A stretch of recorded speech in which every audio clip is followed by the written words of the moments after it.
24 ساڵ بەسەر دامەزراندنی کۆمەڵی ئیسلامی پێشوو دادگەری ئێستادا تێدەپەڕێت.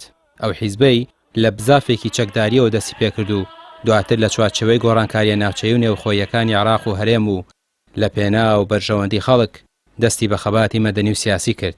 حیزبێک وەکو بەرپرسەکانی دەڵێن هەموو ئەو گۆڕانکاریانە ئەنجام دەدات کە لە خەڵک و جەماوەر نزیکیان دەکاتەوە. کۆمەڵ تا ئێستا هەنگاوی گەورە و گرنگی ناوە لە پرۆسەی سیاسی بەشداری کردووە. لە زمنی ئەوە لە بەغدا چەندان پەرلەمانی بەدەستهێناوە و لە هەرێمی کوردستانیش زاروە بووە بە تەنیا خاوەنی 7 کورسی پەرلەمانی بووە. دیارە تا ئێستاش کۆمەڵ بە معارەزە ماوەتەوە. ئەوەش لە پێناو ئەوەیە کە بەرگری لە مافەکانی خەڵکی هەرێمی کوردستان بکە، چونکە لە ئێستادا دەسەڵاتێک لە هەرێم هەیە. ئەو دەسەڵاتە زۆر جار مەسی مافی خەڵک دەکا. پێویستی بەوێ کە معارەزەیەک خەڵکێک هەبی معارەزەیەکی حەقیقی بی کە گزارش لە ڕای خەڵک بداتەوە بەرگری لێ بکە، ئێمە ئەو دەورە دەبینیم.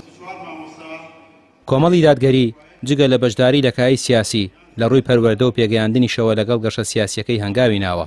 وەکو دەوترێت هەڵوێستەکانی ڕابردووی حیزبەکە دەرخەری ئەوەیە بە دوای چارەسەری کێشەکانەوەیە و ویستویەتی گوێی دەسەڵەتداران بکاتەوە و لەم گەندەڵی و تاڵانی و بە هەدەردانی لە کوردستان هەیە ئاگاداریان بکاتەوە و خۆشگوزەرانی و ئاسوودەیی بۆ هاوڵاتیان فراهەم بکرێت.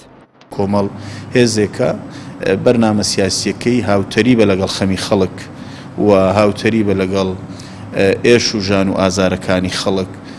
تەوەن گەرێمە تەماشای ڕابردووکەین سەیرەکەین هەڵوێستەکانی کۆمەڵ هەمیشە هاو بڵین بەرژەوەندی خەڵک بووە و وەستانەوە بۆ لە دژی فەساد و گەندەڵی کە لە هەرێمی کوردستان هەیە، دژی حکوومەتێک کە ئەو حکوومەتە ینی سەرەتاییترین مافی خەڵکی جێبەجێ نەکردووە کە موچەیە. ئێستاش کە ئێمە قساکەین گرفتی موچە هەیە و ئەو حکوومەتە نەیتوانی و کێشە هەڵبەسێردراوەکانی خۆی لەگەڵ بەغدا چارەسەرکە و نەیتوانی و مافی خەڵک بدا، نەیتوانی و مافی سەرەتایی هاوڵاتیەکانی خۆی جێبەجێ بکە. کۆمەڵ هێزێک بۆ هەمیشە بەرەی خەڵکی هەڵبژاردووە لەو ڕۆوە و بە ئاراستەی خەمەکانی خەڵک کاری کردووە. بۆ داهاتوش کۆمەڵ هەر لە ڕووی سیاسی و ڕوئیایی وایە کە ئەم خەڵکی هەرێمی کوردستان شایستە بە ژیانێکی باشترە. لە ساڵیادی ڕاگەیاندنیدا کۆمەڵی دادگەری ڕوئیای وایە خەڵکی کوردستان ژیانێکی بێ دەردەسەری و چەرمەسەری بۆ دروست بکرێت و یەکسانی و دادگەری بچەسبێت. ئەوە شەوای کردووە لە خەباتی سیاسی بەردەوام بێت، چونکە خۆی بە خەمخۆری مافەکانی کۆمەلگای کوردی دەزانێت. ڕامیا عوسمان، کەناڵی پەیام، سلێمانی.